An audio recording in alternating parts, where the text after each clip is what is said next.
for an excessive amount of damage. And that takes us straight to game 3 draft, baby. It is win or lose. It is do or die for CB Clockwork or Classic. Both these teams need a win, and starting it off could be a Nocturne ban, but instead, don't let the Iron through. All come down to the final game, the final best of one for which one of these teams is going to be taking that 6th seed playoff spot. Looking about the same bans here. Actually, it is going to be that Zac and that Zinzao band for CB Clockwork. So again, both of those jungle champions, very fast clear speeds, definitely have some very nice early games.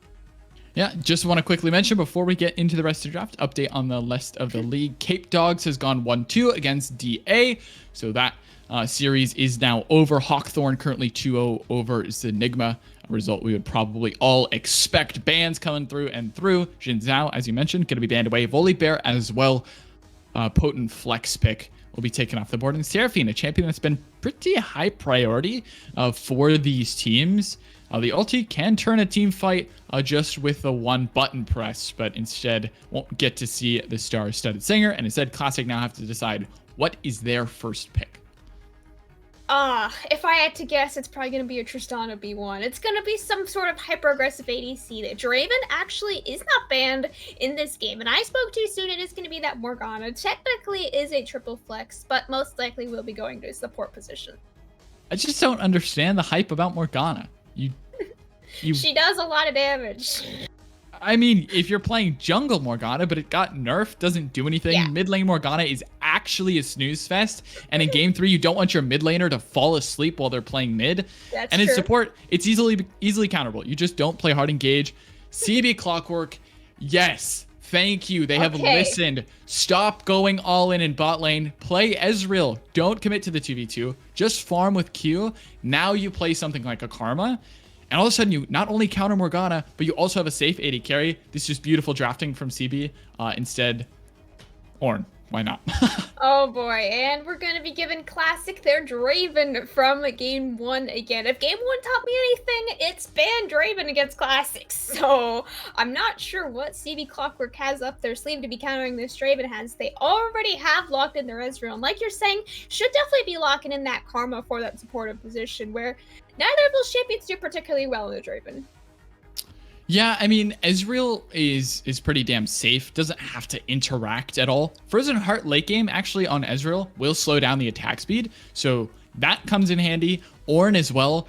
Impossible to deal with if you are Draven. Not only is it Ornn, right? He's super tanky, super hard to kill. You're going to have to build Kraken Slayer. Also, Ornn stops you from catching your axes. It's really hard to get resets on axes in fights when he's constantly bonking you upside the head and knocking you around with the Ornn horn.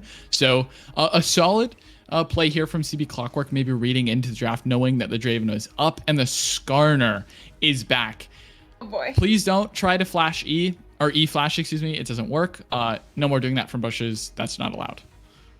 Please, no. Okay, and again, this is the Skarner on the team with Morgana this time, instead of against Morgana. So we don't even have to worry about him trying to take anyone with the black shield on top of them. And there's no Nocturnes. So you don't got to worry about him shielding himself either. And that is... Braum is going to have a very hard time with the Draven. Yeah, I mean... You're a melee support into Draven, which feels bad, right? You're going to have to take some of the abuse from the axes, but I don't mind it all too much into the Draven. The problem is the Morgana. Morgana is a classic counter to Braum. Not only if you have the good reaction timing, you get to block the initial Winter's Bite on the Q, so no passive stack supply, but even if you don't get that one, then you Black Shield the later stun, and Braum just seems useless. He's not getting any CC. And then the classic combo for Braum is stun into ulti. If you Black Shield the stun, obviously ult can be flashed, evaded if Black Shield's still available. If it has enough HP left on it, can block the knockup as well from the Glacial Fissure. So interesting to see CB Clockwork grabbing the Braum, but of course there's trying to minimize the 2v2. That would be the best way to do it. Malphite, Urgot taken off the board. None of these tanky top laners, along with the classic, we've seen it all series, LeBlanc and Fizz. Yeah, you got banning tanks, one side banning AP assassins. It's an interesting clash. And excuse me. The only way I could see this Braum working out at all is him just playing for this other lanes and leaving Ezreal to just AFK farm on his own bot side, which he should definitely be able to do very safely as long as he's not getting run down by a 10-0 Draven like they were in game 1. And definitely, if you are locking Vigar, that does scream to me that you're having this Braum play for other lanes that are not bot side, as this is one of those win conditions similar to a Kayle, where if you're able to get this Vigar ahead early on, then he's going to be a pretty big win condition for you late game. But why draft Veigar into Morgana? I don't know. Again, a classic counter. The spell shield stops the stun from being useful. The cage no longer matters to whoever's kept inside of it. I'm so confused what CB Clockwork are trying to do with their draft. Clearly, they do not want to all in a team fight. They want to play back. They want to play at range, play on their zone control. They have really good options to do that, right? Veigar Cage, you have the Braum ult, you have the Ornn ult, and Ezreal can keep his distance. But I'm not sure these picks in particular were the ones to do it. The Morgana actually paying off, even though it was B1. Mordekaiser picked up into the Ornn, classic counter pick. He burns down toward the Mordekaiser passive. Pantheon is picked up. I think it's probably... You think it's auto lock, actually? Yeah, I think that might have been an auto lock because it went past 30 seconds, but I could be wrong on that. Well, we'll wait, see if we hear any different. If not, we got to go with the assumption that it's going in and could actually go support or mid. I think support Pantheon is really not ideal anymore. So probably going to go mid lane into the Veigar. That one's going to hurt pretty bad. Yeah. Wait a damn minute. It's Ornn jungle? What? Why are we trolling game 3, guys? Clockwork, you need one win to make it to playoffs, and we're playing Ornn jungle. I don't know if it's better or worse than Wukong jungle. They pulled the Wukong jungle out game 2. They pulled the Dory ADC out game 1. I'm not sure if they realize that they could still be out of playoffs. Yeah, it's not all, cupcakes and unicorns here for CB Clockwork. You still gotta win, and Ornn jungle ain't the way to win. It's a way to have fun in a clash game when you just want to play a tank and AFK, but when you need to be active on the map, when you need to stop a Pantheon from just murdering your mid lane over again, when you need to stop Skarner from perma-ganking your lanes, Ornn doesn't do that. Unless I'm missing something with a recent patch and I didn't read all the way through. Pretty sure Ornn jungle is still just not great, and I think they got to deal with it now, unless there's some crazy stuff here that I'm missing. But I'm pretty sure we're just getting big beef ball in the jungle today. Yeah, and as far as we've heard, this Pantheon is actually a Pantheon as well. So whether he's going support, whether he's going mid, or whether he's going jungle for some odd reason, he's gonna have a really hard time playing into what is essentially point and click CC from both the Vigar and a Braum. Yeah, and I know Anderson Cooper can play the Ornn jungle. It's something that he's not afraid of doing, but it's just game 3. It's game 3. Everything's on the line, and we've talked about different ways to improve coming into a series. We've talked about different ways we want to see CB Clockwork adapt to the series. They took our advice in bot lane, but didn't say anything about Ornn jungle. They're making that up on their own, and this is them saying, hey, we don't need to go back to comfort to win the series. We need to outthink our opponents. We need to outdraft them. We're not going to out-micro them in team fights. And so this is their plan. Whether it pays off or not, I'm hung 50-50. I don't know. It's just like this Braum has to play for roaming this game. They've drafted an Ornn, they've drafted a Braum, and they've drafted a Vigar. To me, that just screams we're playing to get this Vigar fit for late game. But like you're saying, you're playing these champions into Morgana where she presses her E key and you're kind of missing half her kit there. So somehow this B1 Morgana counters half of CB Clockwork's comp here. They didn't even realize that. Yeah, and I mean, the only benefit to CB Clockwork putting the Ornn in the jungle is getting a really, really good top lane matchup. You get the GP into the Mordekaiser. One of the few sort of bruisers that can beat out the Mordekaiser early game. The parlays level 1 is really, really annoying. Plus the orange in the ulti is actually super busted. You just nom down on an orange while you're in the death realm. All of a sudden you're free. Doesn't really make a lot of sense, but Sure, if that's the way Riot thinks the game is balanced, then absolutely go for it. Of course, my eye's still on the orange jungle. We got to skip past that, though. Mid lane, Quartz Hill, no more control mages. We're Yeah. going to Pantheon. Can't miss shockwaves when you have point-and-click CC. Oh, thank goodness. Yes. So he's got this point and click CC, and you've got that point and click CC into a follow up of a Morgana Q, of a Skarner into a Draven, autoing them down with 3 axes, and then they're dead, assuming that he gets as fed as he did game 1. It's very easy to hit CC on a comp where if you land that CC onto the Vigar, or even the Ezreal late game as well, that's your main damage down immediately, and it's very easy to hit because it's you flash, you click the E key, and they're dead. Yeah, and the biggest threat outside of that is triple Q on the GP. I'll have to quickly look up his stats on it.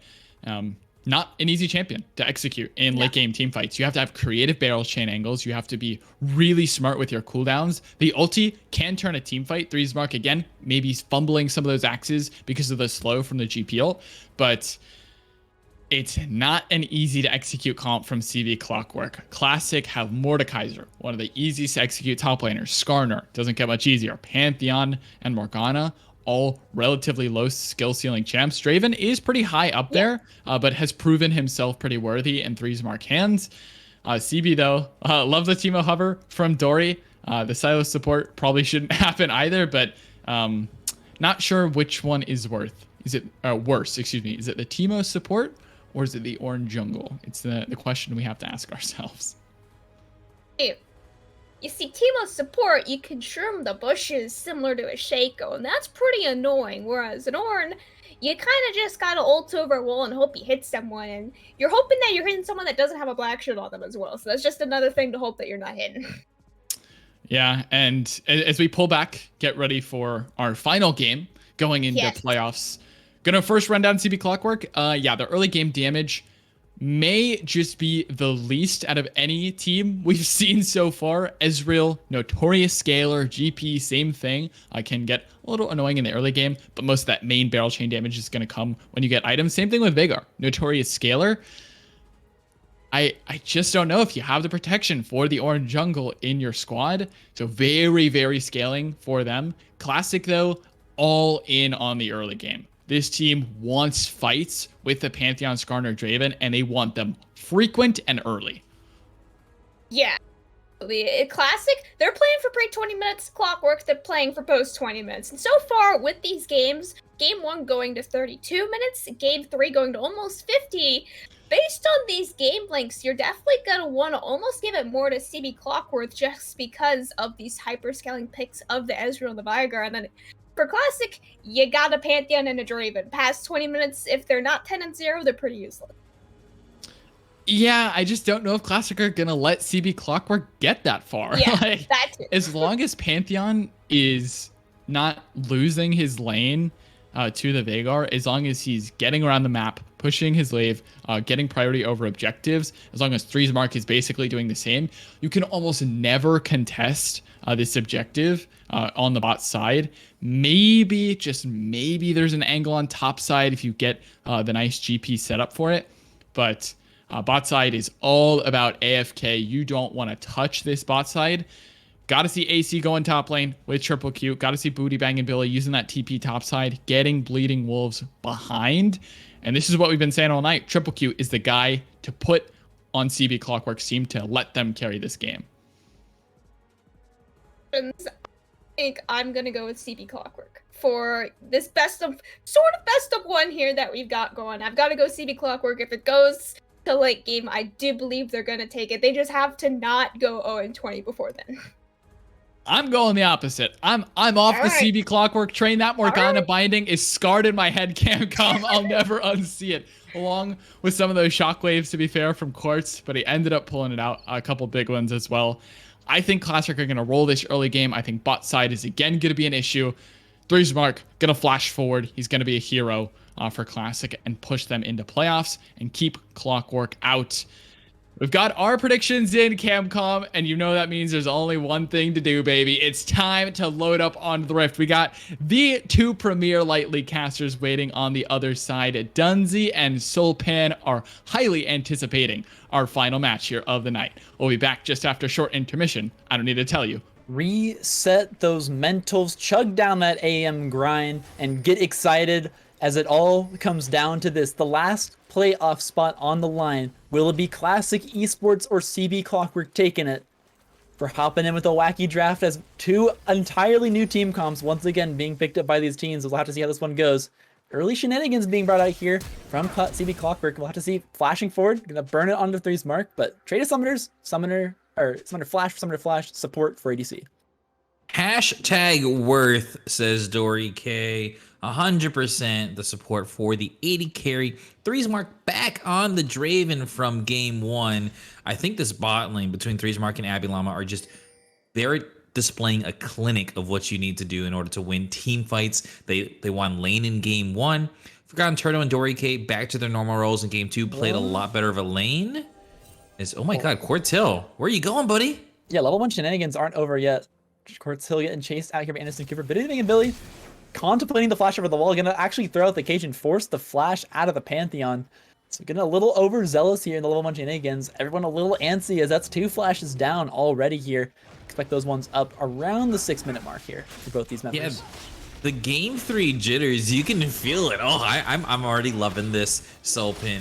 This is winner take all. This is you win and you go to the playoffs, you lose, you go home. Have fun watching the rest of Late League on your couch. This is craziness. This is just the postseason already starting. This is our first wild card game. And for Classic Esports, they have been do or die for 3 straight games. This is it for them. On the other side, CB Clockwork, it doesn't matter how you played in games 1 and 2. You actually played really well in game 2 for the first 20 minutes. Now it's time to reset the mental, like you said, clear the mind. Necroc's given some great advice on the desk. It's a best of 1. You need this win. You have played so well this season. The narrative for Clockwork after 0-3 in week 1 has been that they've been a top team. They've contended against everyone. They were almost the 2nd seed for a while there in the middle weeks, and they need this win just to stay alive. There are already a couple funky change-ups. The orange jungle's the obvious one, but you may not have so subtly noticed. Quartz Hill has swapped the top lane to play into the Gangplank, and it's actually bleeding wolves in mid lane on the Mordekaiser, playing into Booty Bang and Billy on that Veigar. I mean, bringing out all the stops in game 3, right? Like, I think this is a better matchup for Pantheon top lane, and maybe Quartz Hill is more comfortable on this champion. So whatever you need to do to win game 3, you do it if you are one of these two teams. Like, both sides. Oh my goodness, 3's mark. Yeah, that's a tough trade. Ugh. Kiting around the winner's bite, not allowing himself to get stunned up, but still taking quite a bit of damage. So just be a little bit careful here in this bottom lane. Has quite a bit of lifesteal, so should be able to sustain back up. But again, I like the look here. A very safe bottom lane drafted. Forgotten Turtle and Dory K. You know, even if Forgotten Turtle gets brought in low, Dory K could just pop up that shield, protect his AD carry from the onslaught that 3's mark likes to bring. Just so aggressive with his Draven. Always pressing W, always moving forward. And that will allow him to protect him for at least a little bit longer. Share that health bar a little. Yeah, and actually the orange jungle pathing to the mid lane. Ooh, here it comes. Anderson Cooper looking mid. Played on just now finishing up that Scuttle Crab, but not going to make it here in time. Anderson Cooper on the pocket pick. Going to find first blood in the mid lane. Yeah, and dude, played on was right there, Sulpin. Yeah, I mean, I understand it. I've done it as a jungler before, but let's take a look at the replay really quick and just see how this pathing worked out.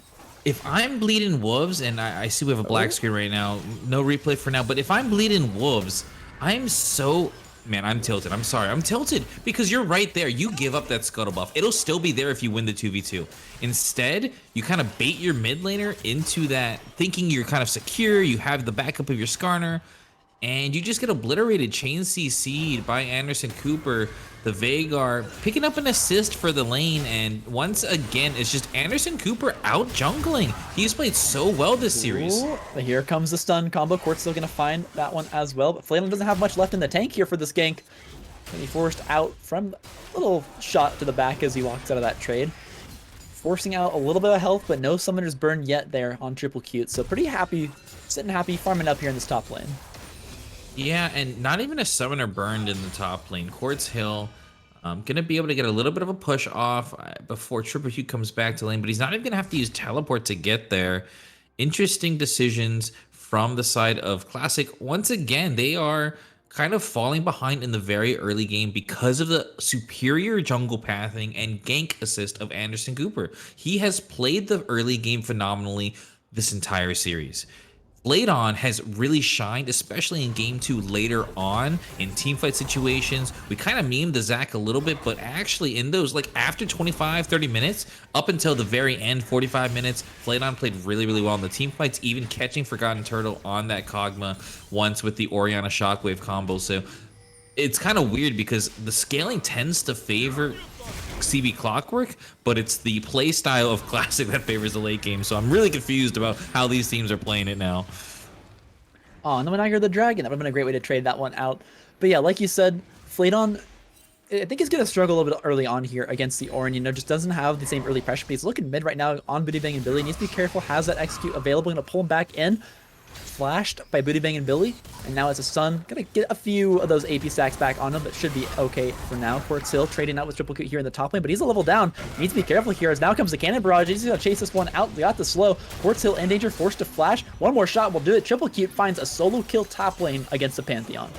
And yeah, I mean, that Pantheon, the Aegis shield, I'm sorry, the shield vault right there from Pantheon, just, he didn't block anything, and once that cooldown was utilized from Quartz Hill, Triple Q, he didn't even need to flash in order to secure that solo kill. So really, really well played here by Triple Q, who's now 2 levels up on Quartz Hill. Massive for the Gangplank.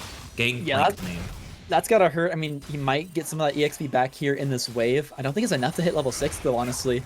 Yeah, ping's going down. He doesn't like what he's doing up there. Tagging out this Ezreal. Almost able to share that health bar with that last bit of that shield, but Mark finds a little bit more harassment here, and it's a teleport behind. It's actually Booty Bang and Billy. Flashes over, able to survive for now. Dark Shield has already gone out. Mark now looking for this one around. He has the damage. Dory Cade brought super low, and it's Quartz Hill once again the target of this Ornn's attention. Gonna get dashed on here and just completely taken out. The Forge God pocket pick, finding exactly what he needs here in top lane. I mean, Anderson Cooper, early game god. That's all I gotta say. Yeah, he finds it, and now Flaydon trying to find the rebuttal. Dashing away, Forgotten Turtle should be able to get away from this one. College of Forge God gonna burn here on a Booty Wolves. He Death Realms, and he wants this challenge. Gonna try and find this one. Dashing to the wall, won't find the knockup. Booty Bang Billy has arrived to clean up this kill. Does not find the cage. A great flash from Bleeding Wolves will get him to safety, but ultimately it is pressure after pressure after pressure applied by Anderson Cooper. They're gonna start this dragon. His top lane might not be able to make it down to this one. Really, really opportunistic play here from Classic Esports. They'll be the one who finally take first Drake. It went over to CB Clockwork in both games 1 and 2, but they finally get on the board first here. Played on, keeping up a bit better on CS. Granted, Anderson Cooper is on Ornn, and actually Booty Bang and Billy on that mid lane play almost really, really nice, predicting when Death Realm would dissipate for the cage. Almost got him right out of actually the Death Realm into the Vygar cage, but couldn't time it correctly. Really, really hard to do, I will say, but good shot. He was shooting his shot there.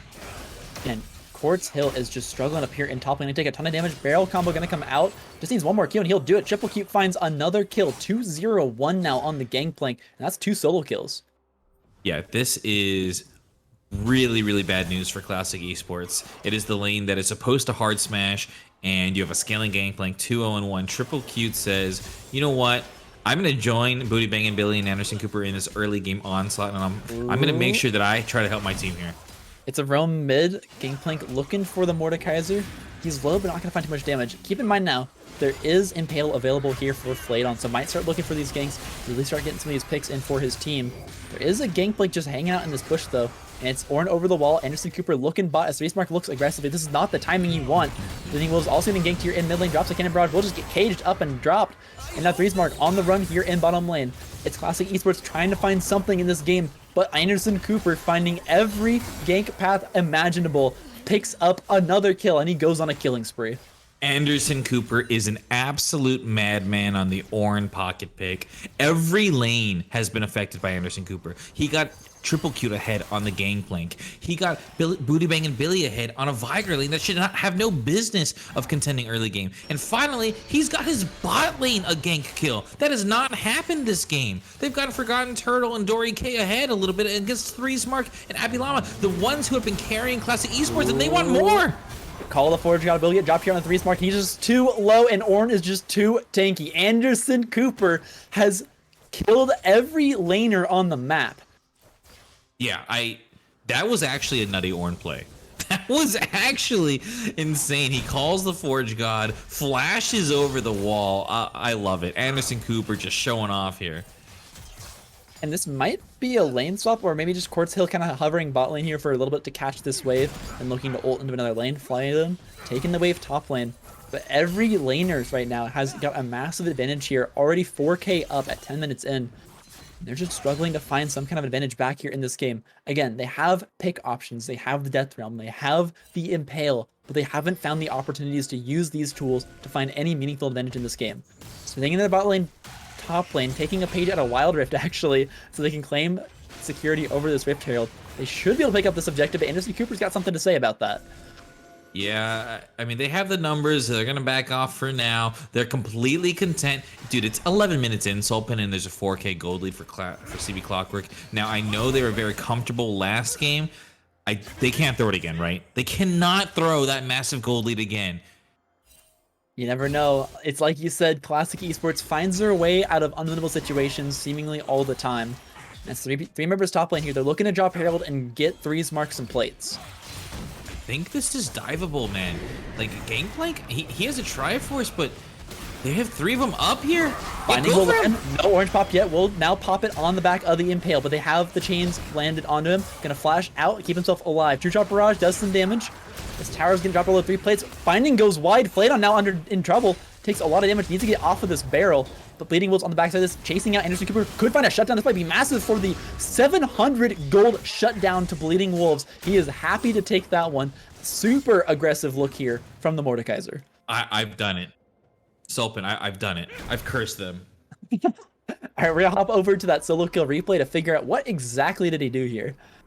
Yeah, I mean, check it out. Here comes Bleeding Wolves. Just 1v2, sees it, and he pulls Anderson Cooper into the Death Realm. Knowing his limits, you have the backup of your team diving the Gangplank in the top lane. You know that Triple Cute is preoccupied and he cannot collapse on this fight. So, really, really nice play there from Bleeding Wolves. He's been one of the major carries for Classic Esports with 3's mark. He knows he needs to step up right now. That's 1 kill. They are on the board. Classic Esports have a nice semi-dive in the top lane. They pick up 3 plates there, and now they want to Dragon Stack. Here they come, 5-man bottom. Ezreal stuck top lane.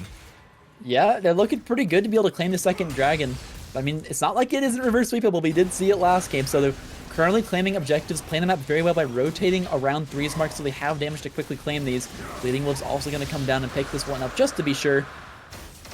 Second Drake going to go over. Quartz Hill farming up bot lane. Ezreal, for some reason, they've rotated Forgotten Turtle top. A little bit of an interesting play.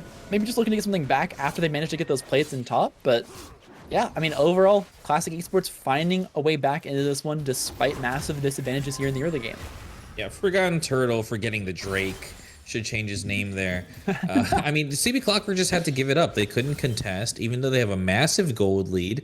The Triple Cute is in the bottom side, and he's the one who has the gold in his pockets. Look at that. He's almost 2K ahead alone on top of Quartz Hill right now.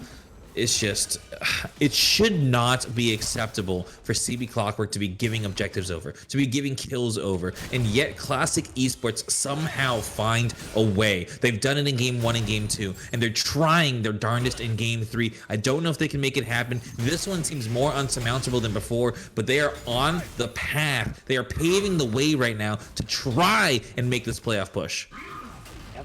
Bleeding Wolves 1v2 here in the top lane. I'm being joined by Flaydon. No wards available. Might actually be able to get onto this Ezreal here.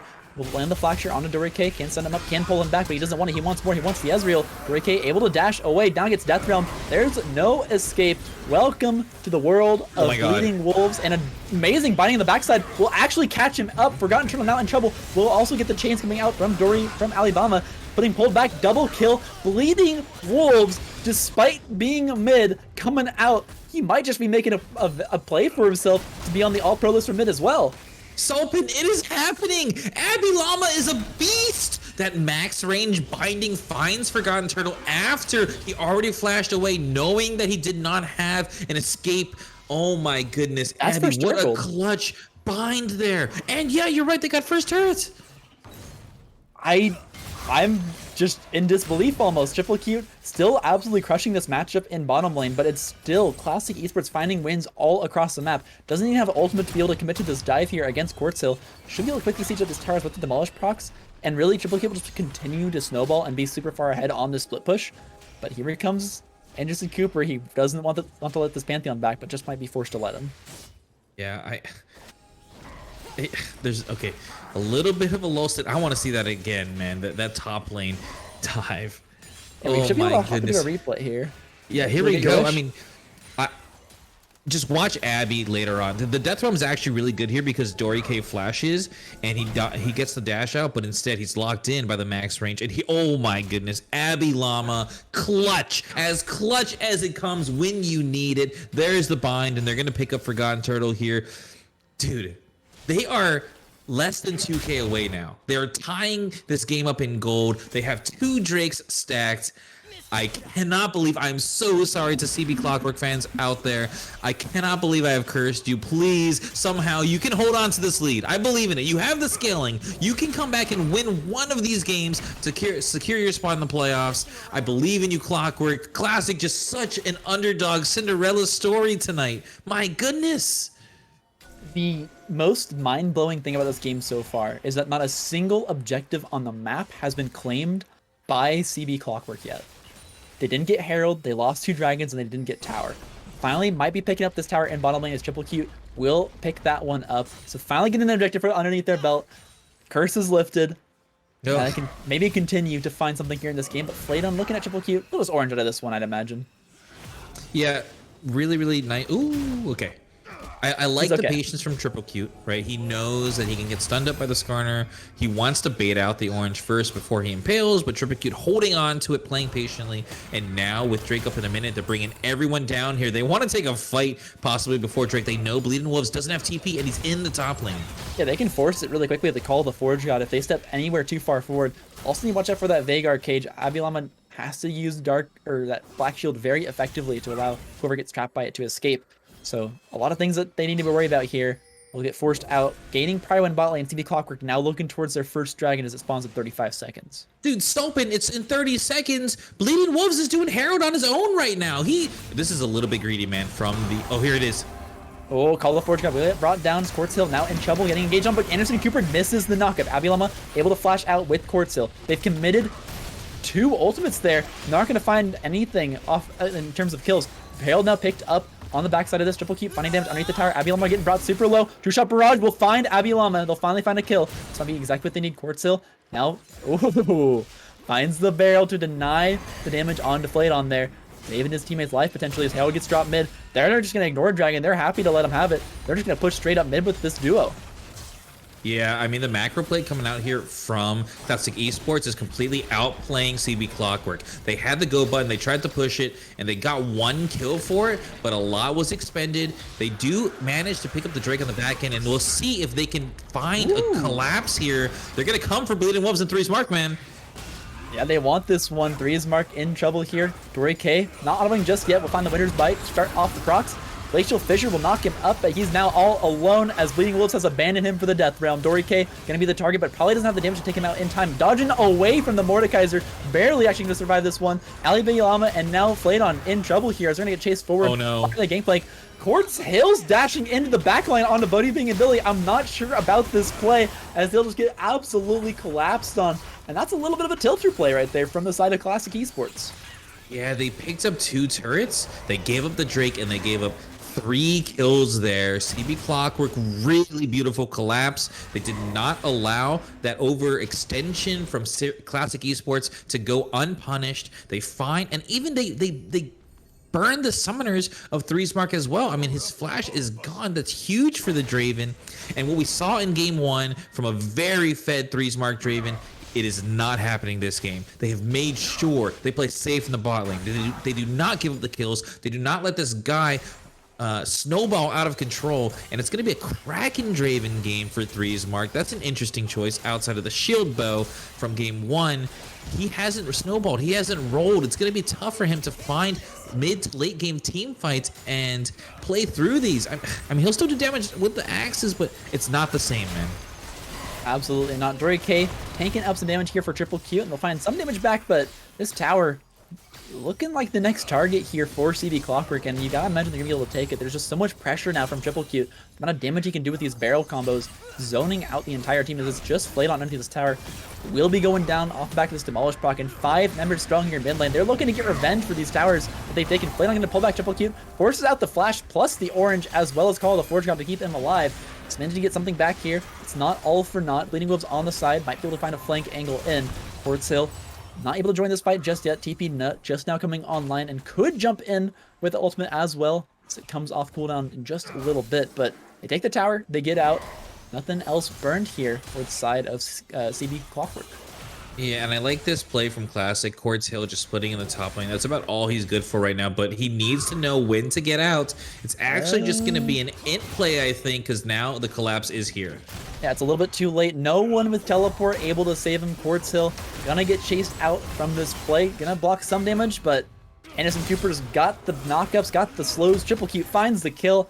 5-0-3 on the gangplank this game. He's absolutely popping off. Yeah, unstoppable. Oh, my goodness, what a massive gangplank.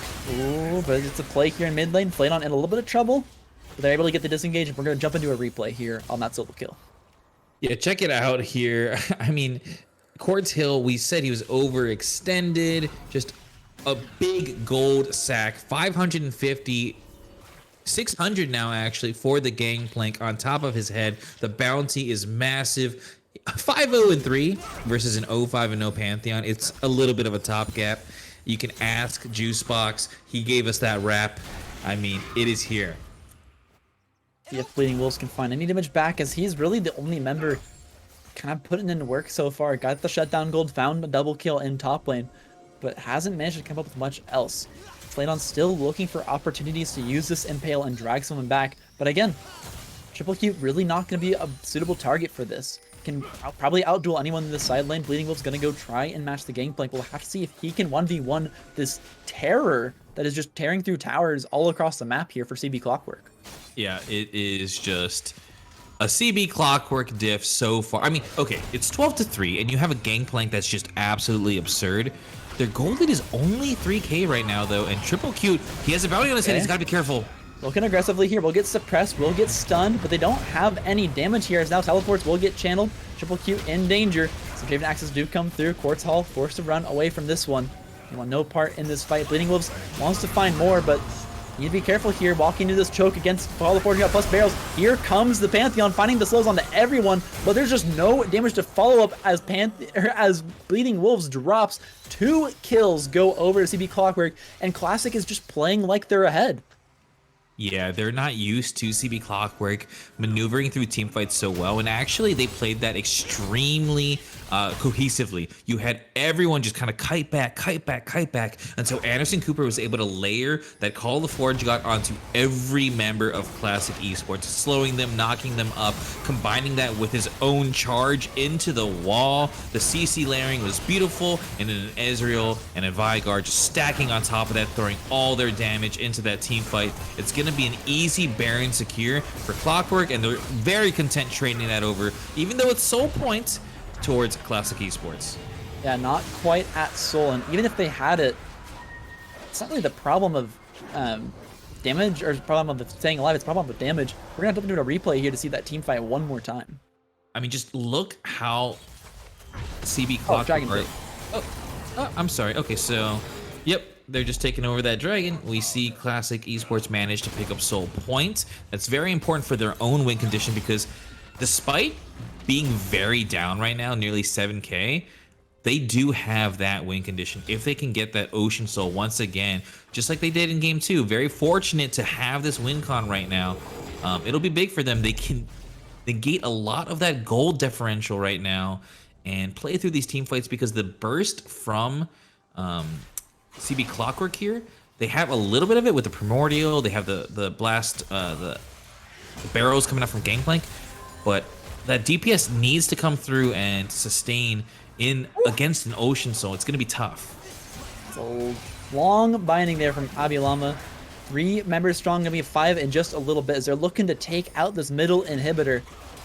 And I'm just not sure if the team fight power is there yet for Classic Esports. Might just be forced to get this one out. Look at the barrel damage. 3's marketing completely zoned out. The Forge God not gonna find the knockup, but gonna find the zoning potential. Look at everyone here on this side just running away. But being really being forced out to flash by Bleeding Wolves, and he's just gonna try and walk away from this one, but he's in danger. Forced to flash over the wall. His entire team staying clumped together, not allowing anyone to get picked off. That's the weakness here. Flaydon might just try and find an impale, but there's no opening. Now looking at the tower, they have demolished procs. They have the flaming blade from Triple Q as they siege down this hit tower. It's just melting. Triple Q walking forward will get pulled backwards from the Skarner wheel at orange to that one. Glacial Fisher also coming out. Quartz Hill not going to get stunned up by that Vagar cage. Billy not able to find any damage just yet. Anderson Cooper, unstoppable, gonna avoid the Death's Grasp as he manages to walk out of this base. Bleeding Wolves wants to find something back, but there's just no options in for Classic Esports.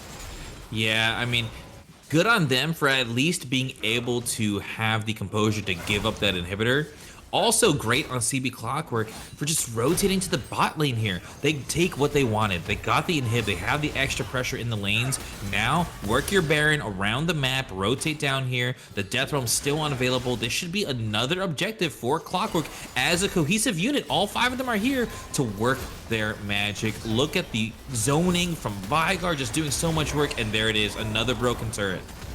And they find that one again, and now it's Flaydon in trouble here. Actually gets brought super low. The pillar gonna creep block him in towards that inhibitor. Not able to take him out just yet. True Shot Barrage also goes wide. There's a lot of resources burned here, but can they find anything else? Bleeding Will's able to walk forward. Death Realm gonna be able to let him walk through that binding. Now exhausted though in this Death Realm. Can't find any kills. Gonna force him to go Golden 3's mark. Finding a kill. Oh my. This might be bad. I mean, might be the start of something good here for Classic Esports. Might be bad as CB Clockwork now forced out of the base. Unable to find that second inhib. And it's Draven finally getting a kill. But maybe not that many stacks to cash in on there as, again, has been taken out twice so far this game. It doesn't matter. There was 1,000 gold bounty that just went over to 3's mark. He is going to be able to spend that massive gold bounty he just got. Oh no. CB Clockwork, they broke the bottom turret. That's very unlucky. That was so bold right there from Forgotten Turtle. But they broke the bottom. Yeah. You go ahead. They broke that bottom turret, but they were just a little bit over aggressive. I know Anderson Cooper. He saw his beautiful pillar actually stop Flaydon between the inhibitor and the little pillar there, and he got over aggressive. He flashed forward, and Flaydon barely lived. He dodged the Ezreal ultimate as well. That True Shot Barrage barely missing, and I mean, they kind of baited themselves into this. They were playing so composed. They were playing very patiently, getting the objectives that they wanted, but that was the last thing that they needed. 3's mark is on the board. Bleeding Wolves is doing work now.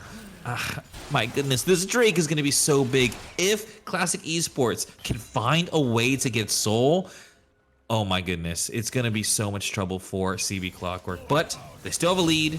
They have vision. They have control. We'll see what they can do. Not gonna find the binding there. Triple Q just zoning out the entire team once again. A big crit there on the Bleeding Wolves will take him pretty low. Dorike dashing forward, trying to find some kind of stun. Not gonna find it just yet though. They're trying to zone out this team, deny the ability to even contest this dragon, and look at the vision play.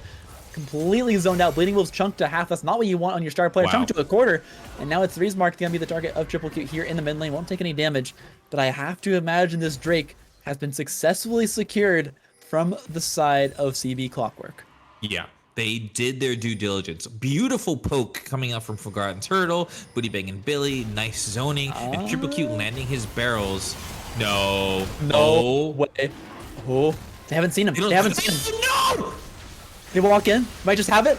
No, he doesn't get the smite. It'll go over to Anderson Cooper despite everything going correctly there for Flail, and he cannot find the Ocean Soul. Mark now in trouble here in the middle lane. Bleeding Wolf's going to try to find the damage here on a Dory K. Trying to do the DPS. Might just find one kill back for himself with the flash over the wall. Will keep him alive. Not able to do it. Now in trouble here, going to go Golden himself, but it's 5 members surrounding this poor Mordekaiser. He will go down. He's in a death realm of his own, and it's the power of friendship that will find it. Forts Hill in the mid lane, now in trouble as Call the Forge God comes forward. He has to stay alive. You can't go down here. There's still 42 seconds left on Bleeding Wolves on this death timer. CB Clockwork are knocking on your door. Mark now back in the base with full HP. Might be able to find something to AoE ultimate. We'll find a slow here for Forts Hill, but he'll go down instantly. Mark has to do something here, has to absolutely pop off on the Draven, but he just doesn't have the damage. Dory K brought very low. Flaydon looking for something, so continue to chase forward. Might be able to find an impale, and might be able to find a target. Goes unstoppable, will actually keep him in place. He'll find a trade back kill as well. Mark picking up 1 kill, but it might not be enough. Triple Q dashing forward, trying to find the damage. Oh my god, Mark. But he'll go down. There's no one left alive. Bleeding Wolves up in 8, but this might just be it. CB Clockwork say your time is up, and they will find their win at the last possible minute. Bleeding Wolves coming out of the base trying to find something, but it's desperation, and they will find it. CB Clockwork gave us a heart attack, but they'll find the final possible win as Classic Esports. A heartbreak ending to the Cinderella story will fall in Game 3. I cannot believe it, Sulpin. I cannot believe it. What an incredible finish. CB Clockwork find a way. They're able to bring it back. They secure their playoff spot. Oh my goodness, it was so close. Even at the end, even with the massive gold lead, even with Baron Buff barreling down and Triple Q just being a beast in the top lane. I'm blown away. Congratulations to CB Clockwork. They secured the playoffs. Classic Esports, they showed up. They had almost the Miracle Cinderella one come back for the 6th seed, but it was not to be had tonight. Oh man, Sulpin, what a series. Yeah, that's the power of the #1 all-pro jungler coming in clutch on the Orange Puck pick. Let's throw it over to the analyst desk and see what they got to say about this one.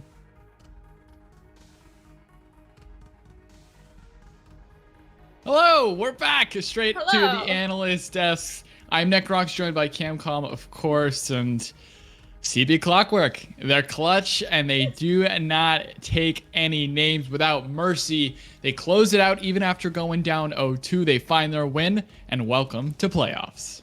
Clockwork making it into playoffs. Unfortunately, Classic Esports, that will be their last game for the season. They are now locked in 7th place, no playoff spot for them. But Clockwork taking it out in the Game 3 with the Ornn jungle. Yeah, I mean, a lot of unpredictable elements there in Game 3, whether it is the Pantheon coming up short, or on the other end for CB Clockwork, picking Ornn jungle, flashing over the wall to kill Mark on his Draven. We expected this bot lane to minimize. They did the opposite. They went in. They wanted Mark. They had his number, and they showed up bot lane, and they showed up big time. Anderson Cooper, obviously a very big part of that. I'll never doubt the Ornn jungle again, as long as he's on it. I will never doubt it again, like you're saying. And then for Classic, I liked the initial rule swap of the Mordekaiser and the Pantheon. They swapped, the Pantheon go top lane, and then it slowly, I shouldn't say slowly, very quickly fell apart for them.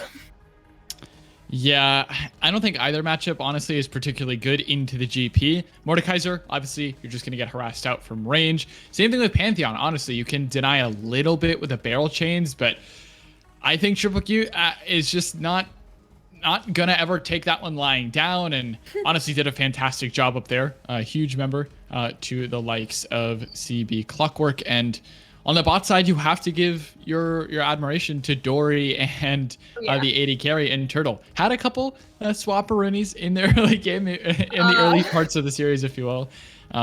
Couple mistakes here and there, maybe with positioning, but in Game 3, they did exactly what they needed to, and just chalk it up to Dory diff, honestly.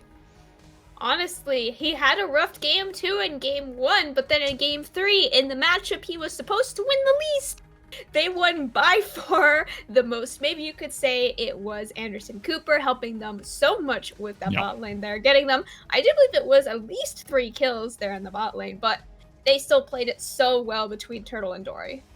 And again, indexing really hard in the early game for the likes of Classic. And then it's just not the money you would want in the early game. They go down, couple throws that get them some big shutdowns, especially onto the Mordekaiser. But those Pantheon ults, man, they are devastating. If your team is not ready to follow up, you cannot Grand Starfall onto the backline. The Ezreal will never die in one hit. The Sunder provides too much safety. Dory K on point with the peel as well. Great play from him in the end. And I think CB Clockwork showed a multi-faced approach tonight. They had carries on top side. They had an attempt at carries in bot lane, at least, even role swapping. And then Anderson Cooper even whipping out an orange jungle that I don't think anyone was expecting. No. If they are this flexible going into playoffs, it's going to be really hard to nail down their game plan and start to draft and really prepare for a long series and a best of 5. We did get to see a lot of things that you were mentioning today that we haven't gotten to see before. The Dory K ADC, will we get to see it again in playoffs? Yet to be determined. Like you're saying, the orange jungle, maybe there's some other spicy jungle picks as well. Like the Wukong actually wasn't technically one of those meta champions. He played it so well, it's just unfortunately not gonna have that same clear speed that some of those other more meta junglers will have. And then in the game 3, with that swap coming out from Classic, and they're still able to deal with that with the same really strong matchups that they have. Really nice being able to take even just the one victory is going to lead them to playoffs. Well, we've got him in the call. We're going to send it on over to our casters for our final interview. Please give a huge welcome to Anderson Cooper. Still got to be shaken after that series and just bacon in the playoff position. Dunzy Sulpan, close us out.